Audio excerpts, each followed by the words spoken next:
I'm going back before the war. I was in the Boy Scouts, and one of my mentors was a fella 4 years older than I.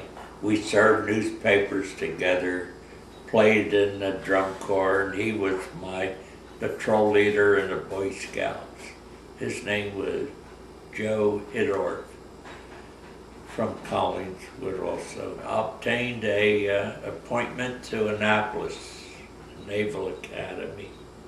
Graduated and became an ensign. He was assigned to the USS Oklahoma, which occupied the end position of Battleship Row in Pearl Harbor.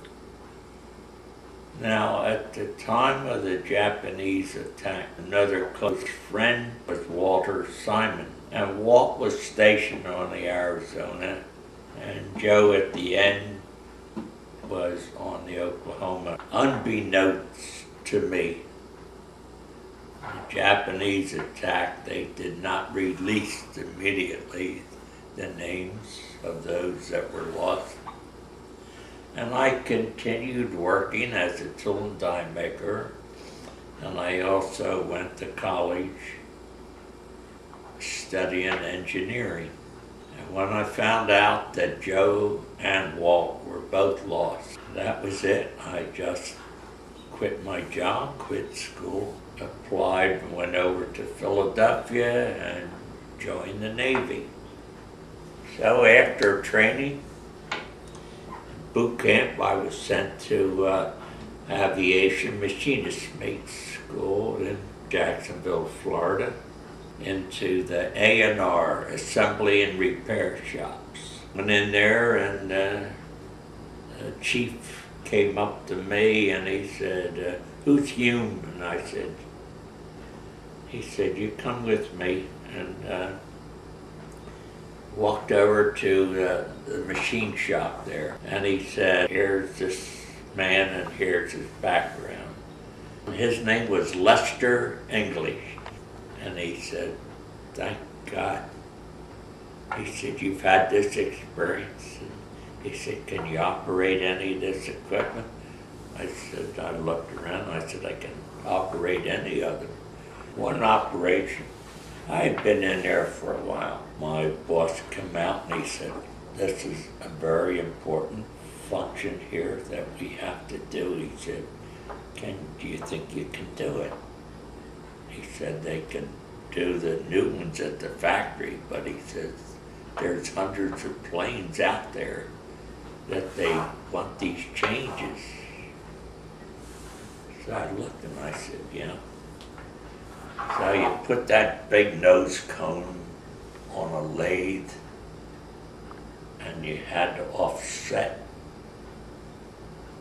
resulting when you turned that on, that thing was lopsided and it looked like it was going to be thrown across the aisle. So I did a couple. He says, "Good."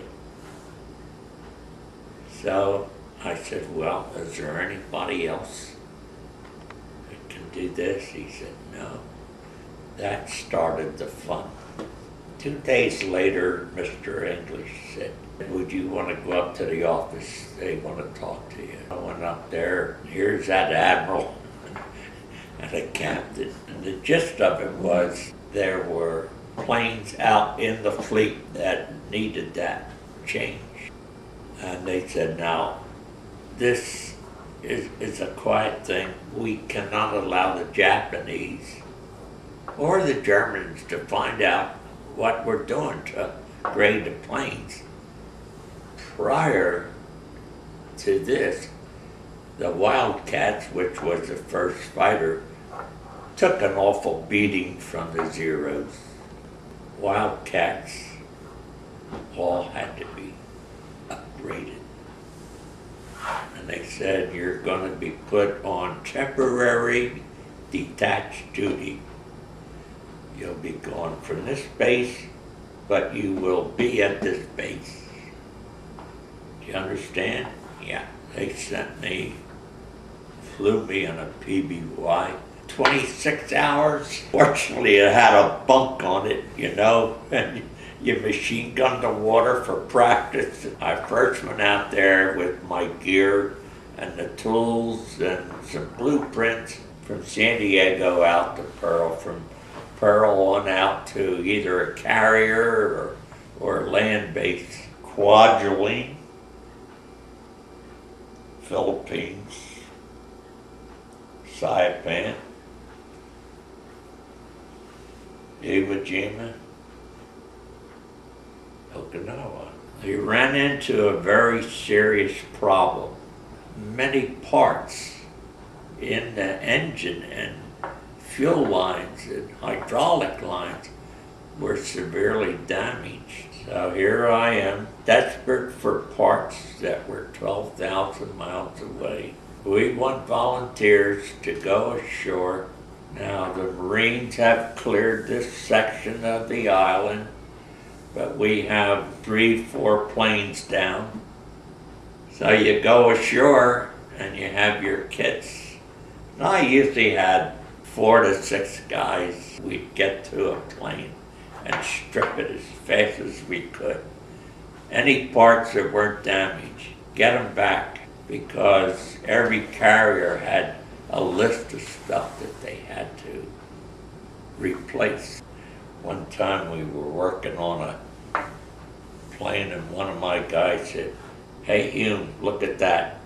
And I looked up, here's a stick with a white piece of cloth going like that. You see the Japanese 4-H caps, And I said, we got to get some combat boys here. Down the beach, there was activity. And finally one of them down there came up, and he was a big guy. He was about 6'3". He's got a Thompson. He says, they look like they want to surrender. I said, they've been waving that stick at us for at least 5-10 minutes. Said you can't trust them, I said, no. That's why we wanted you. Well, he said, I'll tell you what. He handed us a Thompson, and he loosened his 45. He said, I'm going to go out there and show them I am not armed, and tell them to come out. And if I see them guys reach for a grenade, I'm going to fall flat. And you guys open up, but don't hit me. So he went out like that, and he waved, and they come out. There were 3, maybe 4, and you could see their eyes. They were scared. They were so apprehensive. You could see they're looking up at this guy who was like a giant. Patted them down, told them he felt all their clothes, they didn't. Told them to grab their clothes and took them down the beach, and we went back to work.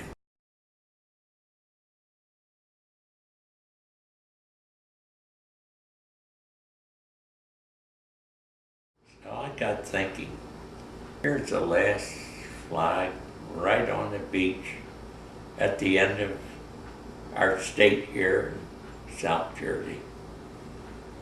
And I lost, right at Pearl Harbor, 2 of my closest friends. I'm going to honor them. Put one ad in for a veteran's casket flag. I'd like to fly my husband's, my father's flag and everything. Now it means so much to me because I see and feel it with everyone that comes down. They're honoring their father, their grandfather.